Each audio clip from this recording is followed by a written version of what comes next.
Welcome to Step Up to the Sport, a conversation series bringing together the minds of women's baseball and women in baseball. I'm Kate Haines, the moderator of today's conversation and the archivist for the International Women's Baseball Center. Our host today will be IWBC Director, Sabre Vice President, and Kent State University at Stark Associate History Professor, Leslie Heaphy. Leah Henderson will be joining us, and she is the author of the middle grade novels, The Magic in Changing Your Stars and One Shadow on the Wall. Her picture books include Together We March and the forthcoming A Day for Remembering, Daddy Speaks Love and Your Voice, Your Vote. Leah holds an MFA in writing and is on faculty in Spalding University's School of Creative and Professional Writing. So welcome, Leslie and Leah. It's good to have you guys with us. Thanks for that introduction, Kate, and welcome, Leah. We're really glad. I always look forward to these conversations. So welcome, and we're going to talk about your this book here in a little bit. But before we get to it, want to just talk in general. And one of the things that struck me in reading your bio and things is kind of where I wanted to start, is to hear a little bit about your travels and how you came to love traveling so much, and where that came, and maybe some of the fun places you've been. Sure. Thank you so much for having me this afternoon. So the travel bug, I got it very honestly. Wanderlust is in my family. So since I was a little kid, we've always traveled around the world. Each year we picked some place to go outside of the States and then also within the States. And so very early on. And then after, I would say when I got into college and after college, taking it up on your own, like really taking it up on my own and deciding from beginning to end where I wanted to go. One of the things about my writing is that I've always felt like I like to get lost wherever I go and then get found in some unexpected way, right? Because you go down this, not necessarily an alley, but you might turn down the street that no one ever really goes down, but there might be the coolest little store down there or a little like bench by a tree, like these moments that you can't plan them, you can't program them. And so kind of, I think I do my writing in that same way. I can't plan it. I can't program it. I'm inspired by something that either pops out at me, something I've heard, and I just run with it and go with it. So my traveling is kind of the same way, I would say. So do you pick just sort of are you one of those people just picking the general place and then whatever happens is going to happen when you get there? Yeah. Like, how people talk about, a lot about friendships and relationships when you travel with somebody. Sure. So I'm that person that is not planning. I'm like, we'll figure it out. If we get there, we'll get there. If we only get to see half of this, well, then we see half of this. I am not someone who has to have like the full itinerary. That's my father. And I am not someone who needs to find all the shopping spots. That's my mom.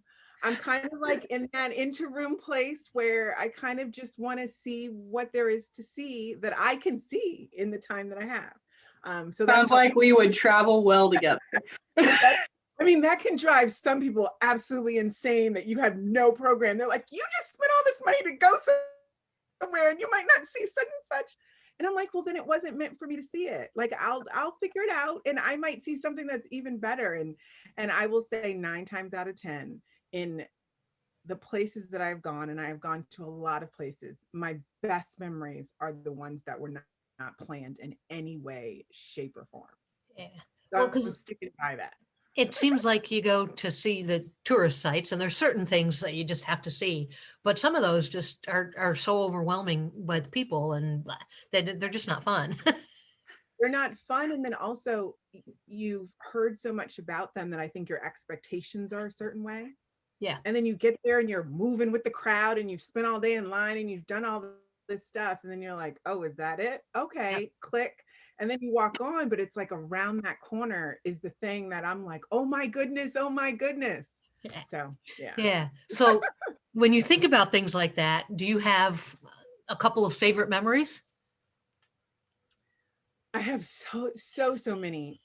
When I went to Oman with my family, we were on this dhow, which is, the books that they have, and I jumped off and And I was kind of like swimming around in the water, and the men who were manning the boat were like, don't go too far, don't go too far. My parents were like, she's a fish, she's fine. And then all of a sudden they're like, what is that? And there's dolphins. And I'm just swimming along, like, and I'm just kicking around. And, you know, like those are moments you can't plan, right? Oh, wow. So that is one that always sticks in my head, because that day I felt like I really need to get in the water right this second, you know? And so that's what happened. Another time, I really have always wanted to go to Timbuktu. And I was in Mali, and there was a lot of unrest happening in the region. And so it was not advised that I go. So I was like, all right, I'm not going to go. But this is the thing. So my dad was like, Leah's going to try to go, and it's not safe. So he tells my mother, you need to go on this trip with her because she's going to go where she's not supposed to go. So I love my mother. We're great travel buddies. So my mom comes along with me. So the day we're supposed to leave, I hear my mom laughing. She gets along with everybody in the world. So I hear her laughing in the hotel. And I'm like, uh-oh, what has she found? So she's like, Leah, come here. And we're packing up. It's New Year's Eve. We're going to go to a New Year's Eve party, and then we're leaving the next day. Go downstairs, and she's like, oh, look who I met, this wonderful girl, and guess where she's going? So then the girl turns to me and she's like, hi, Leah, I'm going to Timbuktu in the morning, and I'm going with like a group of us have decided to get together and go backpacking. And then I'm just like, well, just send me a postcard, like kind of thing. And so I go off with my mom, and we go to this party we're going to, and we're with a friend who's the reason I went to Mali in the first place. And the friend is looking in the mirror. She's like, why are you so sad? It's New Year's Eve. We're about to go to a party. And then my mother just turns to me and she's like, you are not my child if you don't figure out a way to get on that trip. And so after that night at midnight, I'm scurrying around trying to figure out how to get a backpack, like boots, and like all the stuff that I would need to go camping in like 5 hours. And then the woman that we were with, they had to go find a friend who was a manager at a bank, because we needed to get currency, like in this whole group of people like lined up. My mother got people at the hotel to like wash all this stuff for me and find like a travel bag, and all this was happening. And then at 5 o'clock in the morning, when they all went to leave, I had all my stuff, was on the steps, and I had the most amazing trip to Timbuktu. It was amazing. Wow. It was one of my most favorite memories in my life. That's pretty cool. Yeah. I don't know if I'd have the guts to do that. Maybe I would. You know what? The thing is, sometimes you don't have enough time to think. You just do, right? You just, and then maybe like halfway through, you're like, was this such a great idea? And you're like on the side of the river, and the hippos are looking out, and you're like, is this where I should be sleeping? But you know, you do these things. Well, yeah, that's pretty awesome. That's pretty awesome. I love that. That was always on my mom's bucket list, Timbuktu. Interestingly, but not one I had thought about. So what's on your what's on the next what's the next destination? So the next destination, which has gotten postponed, was Vietnam. I heard you saying it as well. Yeah. So yes, that was my next. Yeah. I was taking students, and so we were supposed to go last March. So now we're going to go this in 2022, which I'm very much looking forward to. But unfortunately for those, we have to plan because we're taking students. Yes, exactly. And so I've been on student trips where we've definitely gotten into some unplanned things. Well, you can yeah. But you still have, because you're responsible for them. Don't say that out loud. As the quote unquote adults in the room, we don't say that out loud. I give the itinerary to their parents so they know we have things planned out and we know where we're going. And then if it changes when we're there, it happens. Funnily enough, the reason I became a Blue Jays fan is because of an unplanned portion of a school trip. Okay. Yeah. Okay. Interesting. Like I said, you never know. You never know what'll happen. So do your writing projects often connect with your travel, or how do those two things work together? So they do to a certain extent, because I feel like everything I write has been my life has been folded into it in some way. I will say that my debut novel, One Shadow on the Wall, which is set in Senegal, West Right. Africa, is specifically started because I was on a trip in Senegal while I was in graduate school. And I saw this little boy sitting on a wall, and something about him just like filled my heart up. And the whole day I thought about him. And then later on, literally like later on in the day, probably 8 hours later, we were driving back and he was still sitting over there. He wasn't sitting so much anymore, but he was still in the same exact place he had been 8 hours before. And I just remember yanked my camera off the seat, ran out of the car, ran across the street in traffic, ran across the street over to this little boy. And, you know, I asked him if I could take his picture. I'd been thinking about it all day. I took his picture. And then, you know, when I was walking away, I looked at the camera and he was looking at me and he had his chin up and had a little fist. And it was kind of like, I dare you not to see me. And it stopped me because I realized I had thought about this little boy all day long. When I finally get to meet him, I didn't ask him his name. I didn't ask him what he was doing. Like I was so focused on taking this image to preserve that memory that I didn't ask him anything about him. And it really bothered me. And so I wrote this little story about what I thought his day might be like. And and because I was on vacation, I sent it in as part of my, you know, assignment. And my professor was like, you know, this is the start of a novel. And I was like, not by me. I was like, I don't know what I'm talking about. And she was like, I think you should be writing this novel. It took me 10 years and a lot more trips to Senegal, but I did write that novel. So that one was specifically because of a moment on a trip. That's awesome. Yeah. I wondered about that one because it seemed like it needed to have that connection to something that you had done. It needed to, because I don't think for so long, and I still don't believe I'm necessarily the best person to have told that story, but for so long I held on to it because I thought about that boy and I thought about that picture and I thought about what I was hearing him say to me. I dare you not to see me. So I was like, I see you. And yeah, so that's where that came from. So did you always plan to be a writer, or did that just sort of happen, or how did that? You know, it's one of those interesting things. I was texting with a friend earlier and she just said, you know, kind of off the cuff, it's really beautiful when you're able to do the thing that you love for work. And, you know, and it was kind of like in a comment within other comments, but I had to stop myself for a second to joke, because it is true. I get to do something that I absolutely love. But the thing about it is, did I recognize this, you know, when I started, or did I kind of come to realize that it was something that I loved? And I think I'm in that latter group. When I was young, when we used to travel, we used to go to a lot of sites where we would hear about, you know, either moments in history, people that did amazing things. And I'd always be curious, well, what happened before that? Or what happened after that? Or da da da da da da. And, you know, pre-internet, it was like, go to the library and find out. But some of these people that we were going to see and going to learn about were not in our history books like that. And so my parents would be like, well, write what you think happened, or write this or write that. And I didn't really think about that I was actually writing. I just wanted to answer this question for myself. And I actually started by writing plays that my brothers and my cousins and I acted out, like full costume, musical accompaniment, popcorn, you name it. It was all involved. And that's how I started when I was really young. And I didn't think of it as anything other than trying to like answer the questions that I had that made me curious.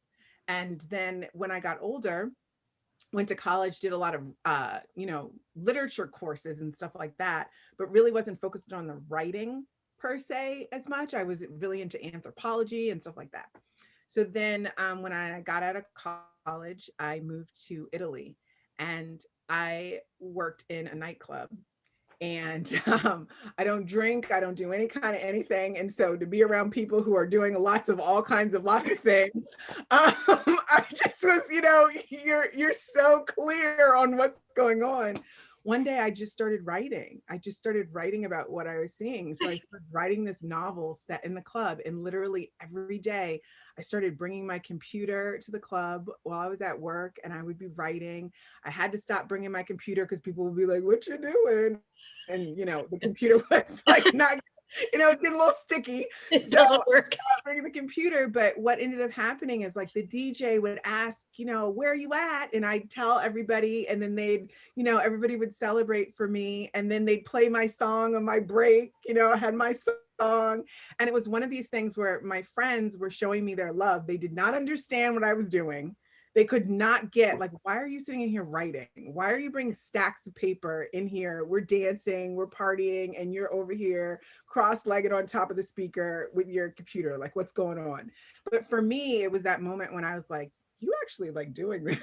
you actually enjoy this. You are waking up excited to sit down and tell this story you're creating. And that's when I decided to go back to grad school and kind of explore the writing part of me. But I started writing for adults. Yeah. Oh, okay. I started writing for adults. Okay. So what made you shift to the younger audience? For everything in my life, somebody has always walked on my path that has helped me kind of figure things out, even when I didn't expect that that's where I was trying to go, or what I needed to pursue or look at or anything. And one of my professors, I think she overheard me talking about, I don't know what, I'm always running my mouth. She heard me talking about something, and then after she'd come over to me and she's like, have you ever thought about writing for children? I was like, have you read the stuff that I write? Because don't forget, it was in the club. I was writing books in the club. And I was like, are you sure? I'm like, I'm not quite sure that's where I need to be. And she was like, I think you should try. And I am someone who is ready to try anything once. I will give it a try. And I went into the first class and fell in love, like just completely felt like this is where I'm supposed to be. Not just about the writing that was happening in there, but the people, the energy of the people in those workshops was really supportive.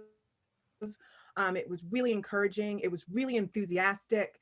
And I was like, you know what? You came to get your MFA and work on your writing for you and for that love of it. And that's here in this space. And so I stuck with kids' books, and that same professor is the one that said, that should be a book.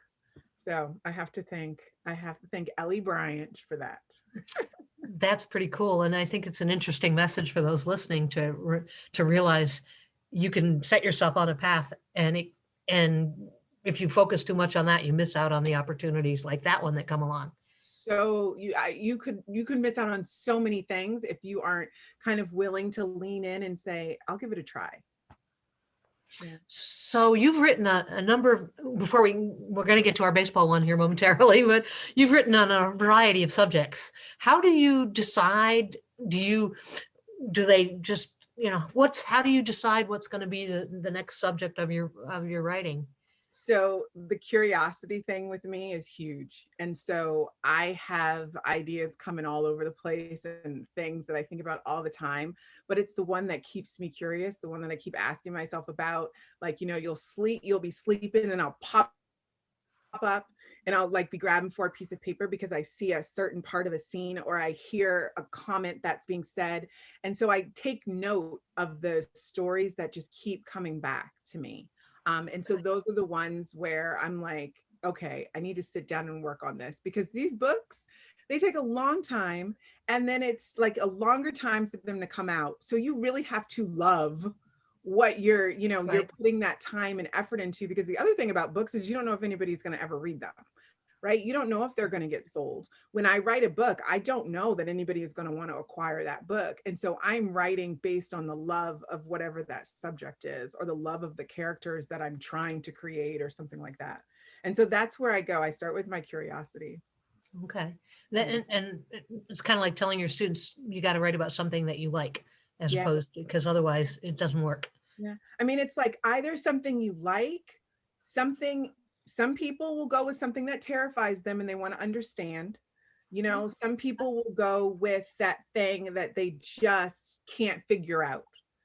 But whatever it is, however your brain works, you just have to pick something that you want to dedicate the time to, and it's really about figuring out what that might be for you. Okay, so given that thought, this book, Mamie on the Mound, takes you into the baseball world. So we have to ask, are you a baseball fan? I am a baseball fan. I am not a baseball player, but I am a baseball fan. I am an avid athlete. Grew up playing soccer since I was little. Played on the traveling boys soccer teams, all that kind of stuff. And have always loved soccer. I'm also a rower, so row. And I also do track and field, hurdles, shot put. So I've always been an avid athlete. And the story of Mamie is one that just rings so true in a lot of ways in terms of her love of something that so many told her she wasn't supposed to be in that field. And so many people the reason I started playing soccer was my brother got a trophy, and it was bigger than my swimming trophies. It was bigger than my other trophies. I didn't get trophies in ballet. And I was like, I want that. And my parents were like, well, this is the boys traveling soccer team. And so I'm not quite sure if that will work, right? And the coach was there and he's like, yeah, sorry, this is such and such. Then my mother looked at the coach and was like, you told her the wrong thing. You told her the wrong thing. And 2 years later, I was one of 2 girls on the boys traveling soccer team. I'd never played soccer before in my life, but I was like, you're not about to tell me that and then that year we did win, and they put a little eagle on top of the trophy that year. So my trophy was that. So competition motivates you, is what you're telling us. Competition. So with Mamie, like a lot of those things resonate with me, but also living in DC. Okay. When Mamie passed away, her obituary was in the papers. And then there is on U Street, there is a mural that I've walked by with Mamie. And, you start thinking about this person's life. And there's this wonderful book, A Strong Right Arm. And you're like, yeah, she needs another moment. She needs a moment for younger kids to also hear about her story. Because I think it's one of those where it's all about determination, and it's all about not giving up on your dreams. And it's all about the possibilities, which are things for me that are continuously present in my work. So it was kind of a no-brainer. So it sounds like this was not a person or a story that you knew about, but just kind of stumbled upon because of where you live in great part. I had heard about, the Negro Leagues, hear all about the Negro Leagues through my family. Had always heard about that. And so, Tony and Connie and like all the other, the female players, the 3 of them had definitely heard of them. Okay. And so it's like when you're growing up, sometimes you hear these things, they go in the back of your head. And then again it comes forward and you see the obituary, and then a publisher was like, we would really love a story on this. And so like the 2 worlds just came together, and it was, you have those folders that collect bits of information. You're like, okay, that bit of information is going to get used today. And so that's what happened with this. So I take it that means you never got a chance to meet Mamie. No, I didn't. And it's one of those things where literally so close, right? So close. Yeah. And it would have been an absolute joy and a pleasure. I thankfully did meet her. Yeah, she's a character. I was about to say, she seemed that she was an absolute character. One of my very first panel interviews I ever did was with Mamie, actually. Okay. And I was scared to death because I had never done that, and I thought I'm in here with an actual player, and she was hilarious.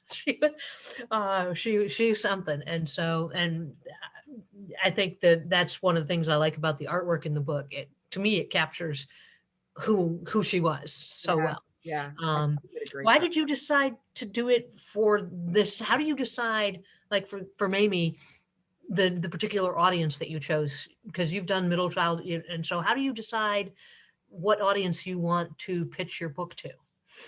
I think this was a kid because Strong Right Arm is already out there and is an excellent book for middle grade, right? It's kind of like, with the information that I had available to me, I felt like a picture book was the right way to go. And the publisher also was looking for a picture book. Okay. And so it was kind of an easy, it was, I shouldn't say easy, but it was definitely one of those where it was like, that makes total sense. Yeah, let's do this. What was the research process like for this book? You know, and because you've met her, you can probably imagine one of the things about researching people who also are kind of telling their own story, their version of their own story may change a couple times. It may change, you know what I mean? Like the version, it may change. And so that was one of those where finding multiple confirmations of something was probably the main focus for me. It was like, okay, I have her versions because she had a lot of recorded interviews and things like that. So I had a lot to pull from her. And so then it was a matter of corroborating all the different things that I pulled out from other sources too. And so that's where the research started. So I started with her videos, the interviews that they had with people, different organizations had with her, and then kind of wrote all that, then went just looking about the Negro Leagues in general and figuring out where and when to shift and move into the focus of different things, whether it was talking about Jim Crow South or, you know, the Negro Leagues themselves and some of the things that just all the players went through in terms of, you know, and so then that's kind of how I started. That's where I started everything. And so do you see yourself potentially with another baseball book, or is this a... So I am someone who never says never. If if I get inspired and my curiosity keeps knocking on my head, it is an absolute possibility. I would love to see a book that really delves into the three of those women, their experiences, and just overall kind of looking at that. I would love to see something like that. Whether I'm the person to do it or someone else, I would just love to see it. I would just love to see it. So what, as you were researching Mamie, and there's only so much that you can put in a children's book, and there's a lot about her story that is probably beyond what children are getting, right? So how did you decide how to tell her story, given what we know about her not being able to do the things she wanted to do, and those kinds of things? I think for me, this is where, you know, like that personal part folds in. And I think it was easy to kind of structure it in my mind when I thought about the stop signs that I got, you know, and I thought about, okay, for a kid, what are the ones that are recognizable and understandable, right? On just like this surface level, then they can have discussion that would dig further into them. But that's how I looked at it. I thought about all those stops or all those no's I got. And when I looked at Mamie's life, they paralleled in so many ways. And so I continued to kind of follow that as my guide and go through and work on the story. Because, you know, like when she was young, the hurdles at the beginning were just her fan, like, you know, like boys in the neighborhood. In my situation, it was the boys in the neighborhood, where one thing that I will say is my brother was always like, don't mess with my sister because she'll come for you. So you want to tell her she can't do it, she's about to come for you. So I'm not telling her anything, you know? So it was like, but they did, you know, but at the beginning you had that, and Mamie had it at the beginning too. But then they were like, okay, we're going to leave her alone because she, you know, she could hurt somebody for us in a sense, right on the field. Like she could strike some people out for us. So let's get behind her. And that's kind of what happened with Mamie as well. So yeah, so I followed that when I was writing. So are there any parts of her story that you were researching that you think, man, it just didn't fit in the book, but that you stumbled across and you think that was a cool story and it just didn't make this book? I think for me, it wasn't so much that I found like cool stories or something like that, but like when I looked at her leaving her family when she was young and thinking about how you put that in there, but it doesn't kind of, you know, because if you're a young kid and you're like, your mommy left you to go, you know what I mean? Like like she just kind of snuck off in the night, right? And so that was a moment in the story that I did not want to ignore, but I also did not want to kind of focus on in a way that shifted from her love of something to kind of that responsibility of life too much. Do you know what I mean? I wanted to allude to this thing. She loved this thing this much that she was actually willing to do something that many of us would have thought was just a hard no. And so I didn't want to go beyond that, which I think there could be a lot of discussion beyond that, Sure. right? For an older audience. But those were the kinds of decisions that I thought about more. And then just thinking about, the stuff that was going on in the Jim Crow South, a lot of kids just really don't understand when you think about just their day to day and what they had to do and how much of that you're putting into the book, because that's not just Mamie's stories, that was the story of the time. And so just finding the balance in there within understanding that you only have 32 pages. Right. So Well, and it's nice because you in the book, when people read it, not to give, but you nicely put her in the context. yeah, And she's not in terms of between the story and the art, it's very clear that she fits. yeah. It was also interesting that you chose to put in an afterword that kind of told us, and I think it goes to what you had said earlier, I'm guessing, that you're always curious about, well, what happened before, what happened after? Because that's the part of the story that often doesn't get told as to what happened to Mamie. Yeah, no, that is my childhood self being like, you better answer that question. How dare you walk away from that book and you leave people hanging like you always used to get left hanging at the, at the site or whatever. And I'm like, excuse me. And they're like, okay, that type of thing. So yeah, that's exactly why it's in there. And also I just wanted to kind of remind people, because I think a lot of times when these things happen, people are only remembered for that moment of whatever they did, and people have full lives, right? They have fully rounded lives, and so it's one of those things where she did so many different things, but she never left her love of the game, but she did move in different spaces. And I think that's an important thing for kids to kind of hear, remember, think about when they're making choices about what they want to do. It's not always forever that you leave something behind. You just kind of change the way you look at it. It makes her a whole person, because Exactly. her time in the Negro Leagues was so short. Yes. And that's what the only reason people know who she is. Yeah. It's literally what, defined her life in a lot of ways, but there's so much more about her, to be explored in that sense. Yeah. So I know that one of our social media questions has to do with the art, so I'm going to leave that one for a moment. So I'm just curious as to what's next. So what's next? So I just had a picture book come out that I'm really excited about. So I had a middle grade novel come out in August during pandemic time, during the pandemic. It's called The Magic in Changing Stars, which is a little time travel book that's close to and near and dear to my heart, because that's one where when you ask like where inspiration comes from, that one came after working for 10 years on that other one, trying to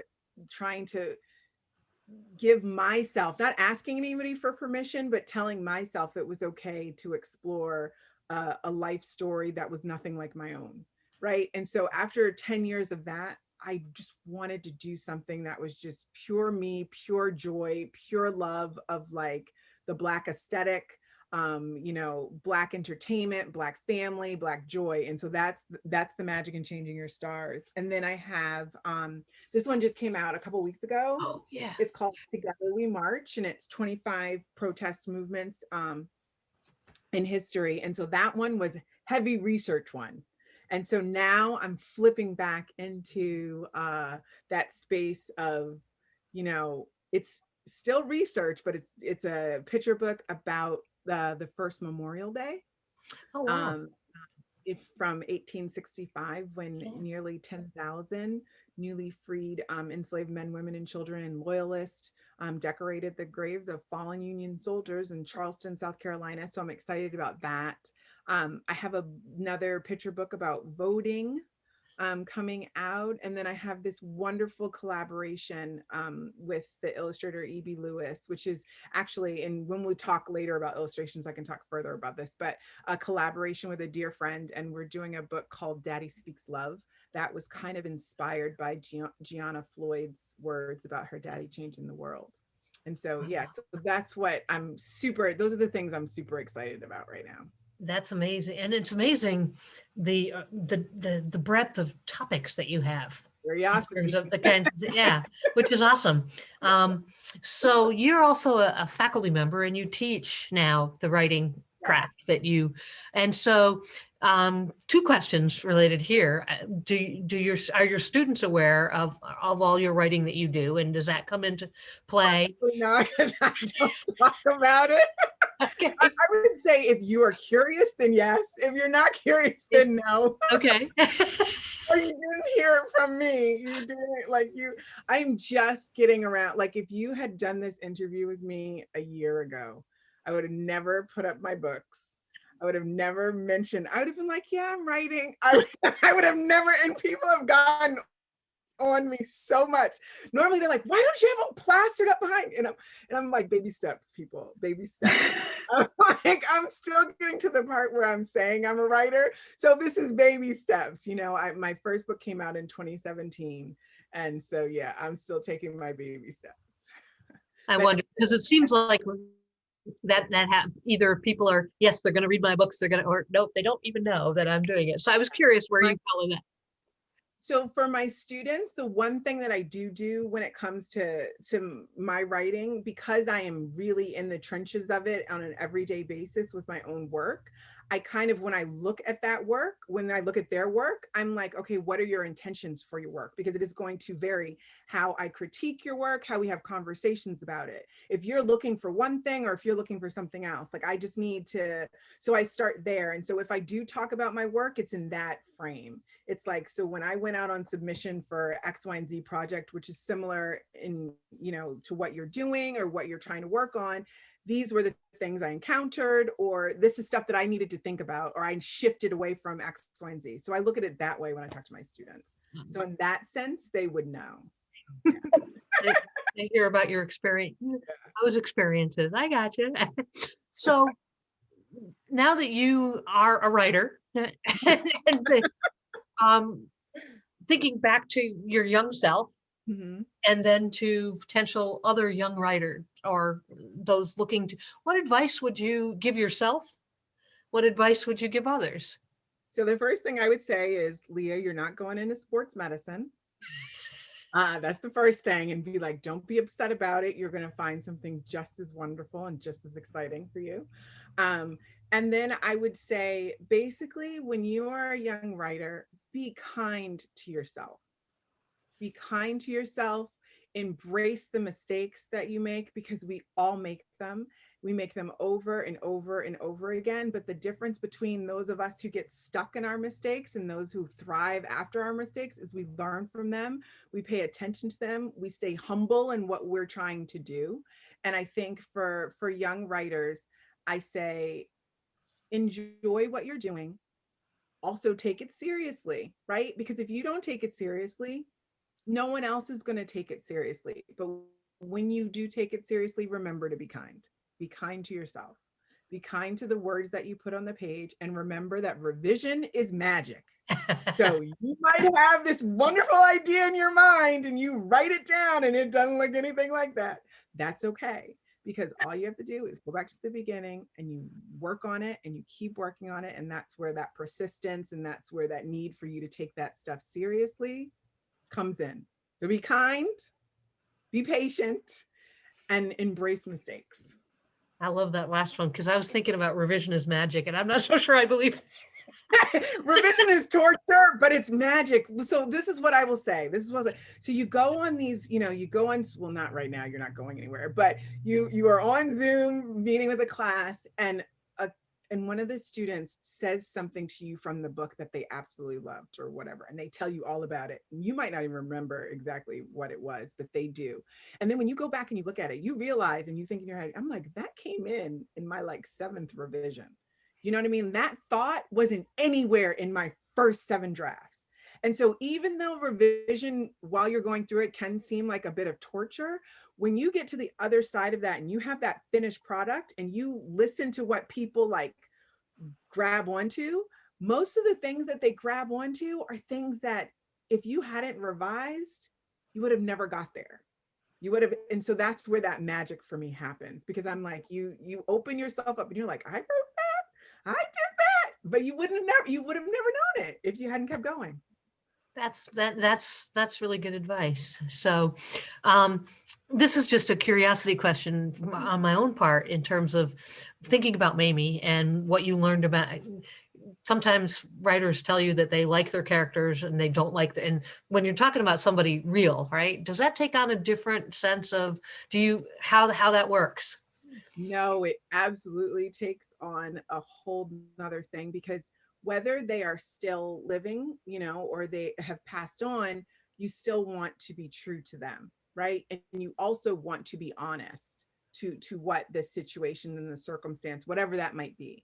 So there is like this delicate balancing act of what is your tone for this piece, and how do you find it, and how do you stay there, and does the information that you're getting, does it echo where you're trying to be, or are you getting derailed? So that is always something that you have to be very intentional when you are looking at people who are either living or passed on. You need to be very intentional from the start about what the tone is that you're trying to set, and trying to stay true to that. And if you cannot, because the source material isn't there, reconfigure, rethink. But again, that kind of tone and the way that I want to capture her never changed. That for me never changed. And so then it became a matter of, you figuring out that story. Because with everything, like I tell my students a lot, don't forget what's outside the picture frame. There was life happening outside just that spotlight that you're putting on your book. And so just remember that when you are doing your research, because that's when you go research Jim Crow. You're not necessarily researching the Negro Leagues, you're researching Jim Crow.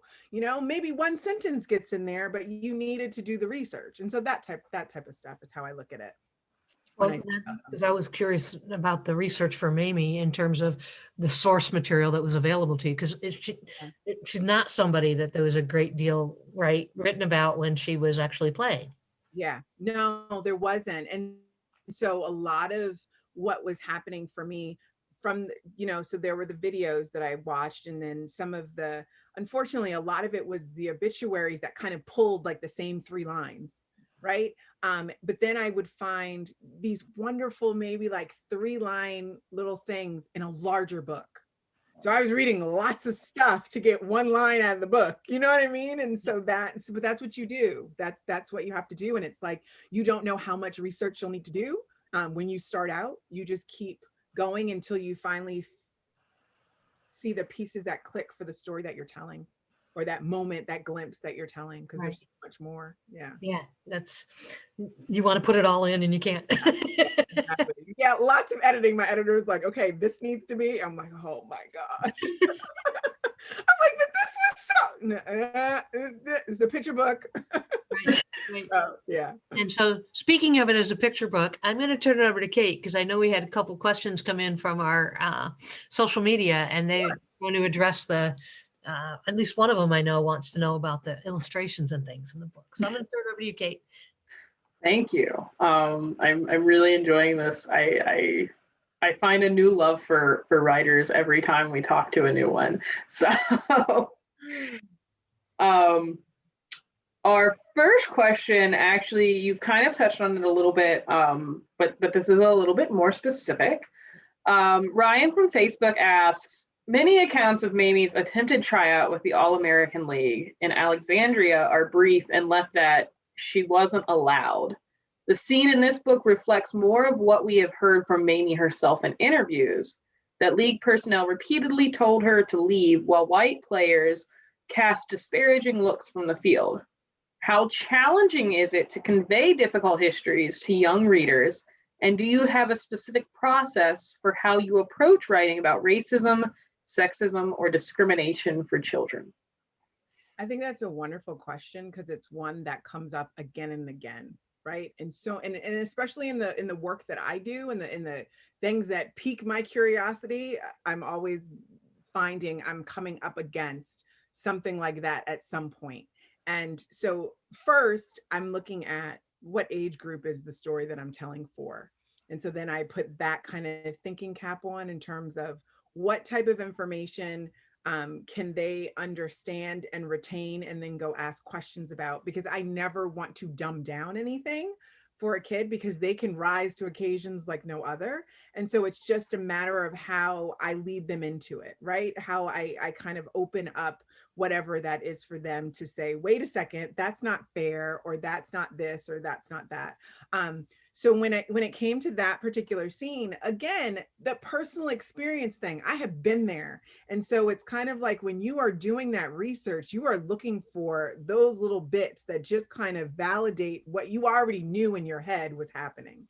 And I think a lot of times when I'm writing, that's what I'm looking for. I'm looking for those moments that on a universal level, people can say that wasn't fair. Like, so you understand it, even if you don't understand why they did it to the person or why this is happening, for whatever reason, you are going to feel something about it. And so my ultimate is always to get to your feeling of that's not fair, that's not right, that's harmful, or why, right? Even just that why is enough for me, because it's saying that you are becoming engaged with whatever that is, because it was wrong, or it was unfair, or it was unjust, or it was whatever it is. And so that's how I look at stuff when I'm approaching tough topics. Awesome.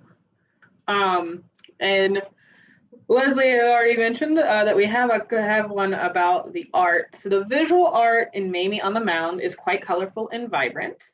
And I'm probably going to butcher his name, so please correct me. How did you connect with illustrator George Dotsopoulos? And how much collaboration was there between writer and artist in telling Mamie's story? Okay, so this is one that people are generally always surprised by. Author and illustrator never, hardly ever get to meet or collaborate.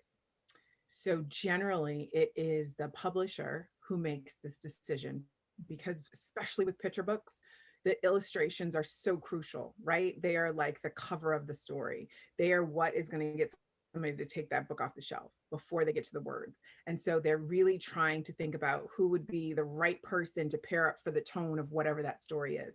And a lot of times you will find writers have their own thoughts about how something's supposed to look, right? They might not have any illustration skills whatsoever, but they know what they want something to look like, because they've spent all this time creating it, right?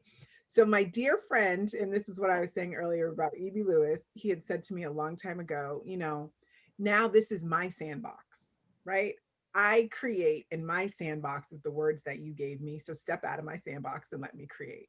And so literally it's one of those situations where you're trying to trust that the illustrator will take your words and do something amazing with them, right? And really bring them to the next level. So it is a true marriage of talents. And it's not you just telling them what to do and them using their skills kind of like a robot. You want them to elevate your text. And so I think one of the reasons why they generally keep author illustrators apart is for that simple fact. You do not want an author being like, no, I didn't see a purple dinosaur. I saw a boy with a stick. Like, do you know what I mean? Like, no, I didn't see this.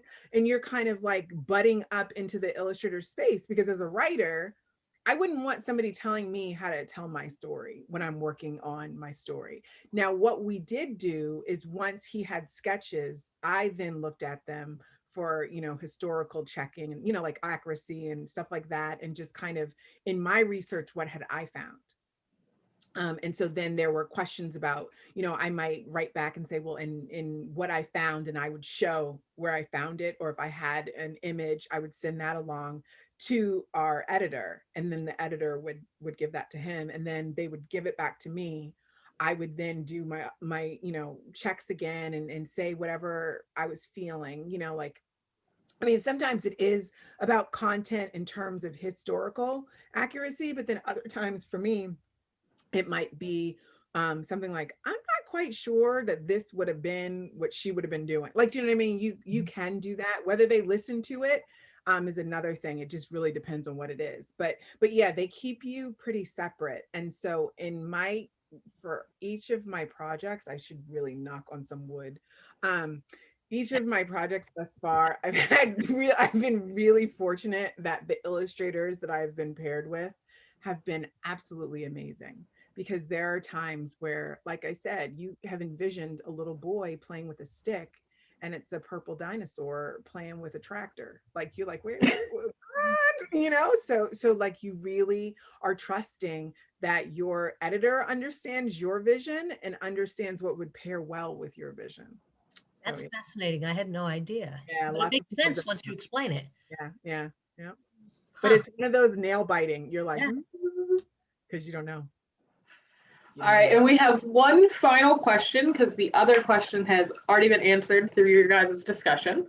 The book was released during the Negro League centennial year. Unfortunately, celebrating and promoting both were severely affected by the pandemic. How did you approach this challenge, and were there any surprises in connecting with unanticipated audiences virtually?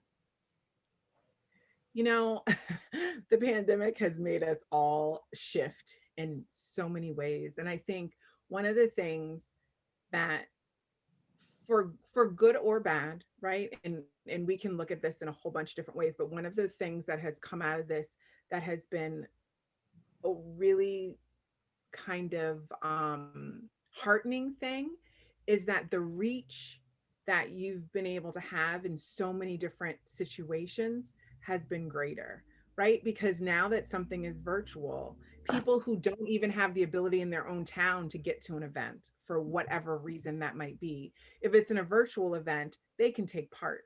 You know, somebody in California can take part. Somebody overseas can take part if it, you know, if they wake up or if the, you know, whatever. But what it's done, having all of this virtual access has changed the way that I think a lot of people are kind of diving into new books, finding new authors and illustrators and just new work in general. So for me, even though the pandemic really put a wrench in two of my debuts, like I said, I'm not somebody who's like, buy my, you know, so I kind of was like, it is what it is. And so I kind of am one of those people that is just hopeful that one day, someday, the readers who are meant to find my stories and the readers that need to read the words that I've written or can find something in the words that I've written will somehow find them if I kind of keep writing, keep sharing what I do. Do you know what I mean? And so I'm probably a marketing person would cringe, but I didn't really, you know, I just kind of go with the flow of it all. And I'm like, what will happen will happen. And, you know, wonderful things like this happen, right? And I think that that's a testament to us being able to shift and our community shifting and refocusing and rethinking how we do things. And we've come up, you know, people have come up with some pretty amazing things during the pandemic. And so I am heartened by it. I'm excited by the possibilities of all the things that come out of it. And I've been really fortunate with people who've come to kind of tell me that they loved Mamie's story and that they hadn't heard about her, but now they, you know, they want to go find more or, you know, that type of stuff and explore more. And that's all I ever want to hear. You know, that's all that it makes you curious to go keep looking. So, yeah. That's awesome. Because I would say to anybody, to our listeners, this is the book. And you can see the illustration here. I'm going to say it. I'll hold it up and say it for.